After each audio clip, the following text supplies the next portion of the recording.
muddo dheer ayaa laga joogaa waqtiyadii ay halkan ku noolaayeen yuhuuddu hase ahaatee weli waxaa sii muuqda hadhaaga macbadyadii ama goobihii ay ku cibaadaysan jireen yuhuuddii deganaan jirtay magaalada Barbara dabayaaqadii qarnigii 19aad iyo horaantii qarnigii 20aad sida ay noo sheegeen dadka deegaanku.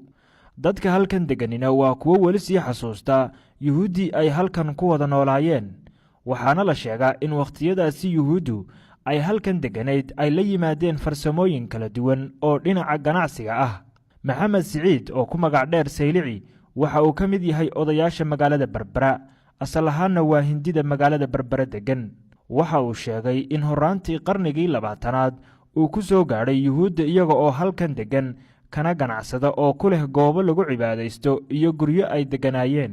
yuhuuddu iyagoo maartay joogi jiray Barbara waan arki jiray markii ay baxeen magaranaysa ingiriisku bay maartay la socdeen yuhuuddani dagaalkii labaad way joogeen halkan ingiriiska soo dejiyay dagaalkii labaad.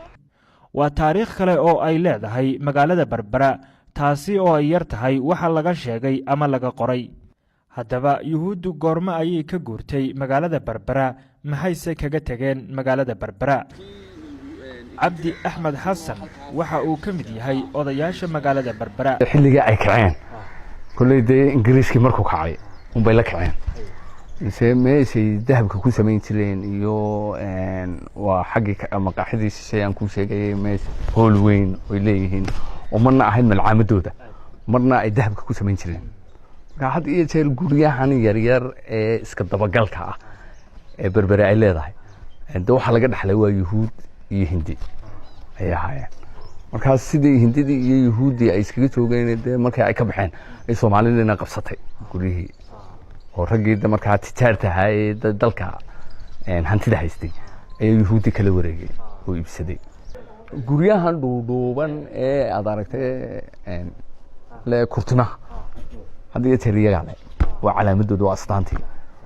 waxaa jira guryo kale oo iyaguna dhuudhuuban oo macbudkii oo sidiisii ku sawiran yahay.